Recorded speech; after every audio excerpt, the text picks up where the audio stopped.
ایک دفعہ نا کچھ یہودی عورتوں نے مل کے سازش کی کہ رسول اللہ صلی اللہ علیہ وآلہ وسلم کی صاحبزادی کو اپنے گھر بلاتی ہیں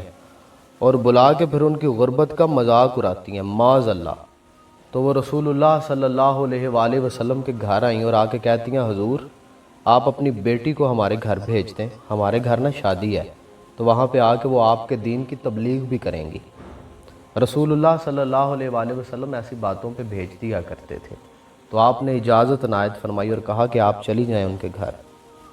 سیدہ کمرے میں تشریف لائیں، آپ نے جو لباس زیب تن کیا ہوا تھا وہ جگہ جگہ سے پھٹا ہوا تھا، اس پہ پیوند لگے ہوئے تھے، پرانا لباس تھا۔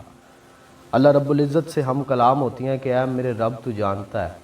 عورتوں کی نیتیں ٹھیک نہیں ہیں، بڑے برے نظریات اور خیالات کی حامل ہے۔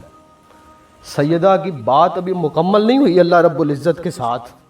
کہ رسول اللہ صلی اللہ علیہ وآلہ وسلم کمرے میں تشریف لاتے اور انہوں نے آگے پوچھا آپ نے کچھ کہا ہے؟ آپ فرماتی ہے نہیں ابا جی میں نے تو کچھ نہیں کہا۔ آپ نے کہا آپ نے کچھ تو کہا ہے؟ آپ نے کہا میں نے تو کچھ نہیں کہا۔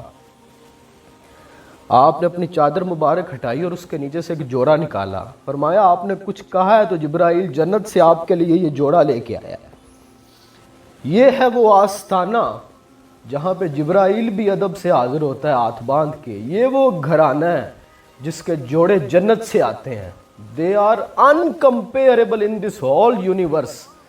جب میدان محشر ہوگا نا کسی کو کسی کی پرواہ نہیں ہوگی، لیکن جب وہاں پہ بھی سیدہ کائنات تشریف لائیں گی نا تو فرشتے بھی نظریں جھکا لیں گے اپنی، یہ مقام ہے ان کا۔ میرا خیال ہے کہ مرد حضرات کو ان کا نام نہیں لینا چاہیے، بڑی محفلوں میں اس طرح سے ان کا تذکرہ بھی نہیں کرنا چاہیے، ہمارے بچے اور ہماری عورتیں ان کا تذکرہ کریں۔ فرشتوں کی اس سنت پہ عمل کرتے ہوئے آپ کو کبھی ان کا نام سننے کو ملے یا کبھی ان کا نام لینا پڑ جائے تو ادب سے نظریں جھکا لیا کریں، بلکہ جتنی غلیظ ہماری نظریں آنکھیں بند کر لیا کریں۔ یہ بہت بڑے ادب کا مقام ہے، اجازت نہیں ہوتی بات کرنے کی۔ کچھ جگہ ایسی ہوتی ہیں، کچھ ہستیاں ایسی ہوتی ہیں جن کے بارے میں بات کرنے کے لیے بڑی اسپیشل اجازت درکار ہوتی ہے، ان کے بارے میں کہنے کے لیے، ان کے بارے میں کچھ سنانے کے لیے، ان کے بارے میں کچھ پڑھنے کے لیے، ان کے بارے میں کچھ پڑھانے کے لیے اجازت درکار ہوتی ہے۔ کبھی اجازت ملی تو میں کائنات کی اس شہزادی کے بارے میں کچھ لکھوں گا ان کی شان میں، اور پھر میں خود نہیں سناؤں گا، کسی خاتون کو کہوں گا کہ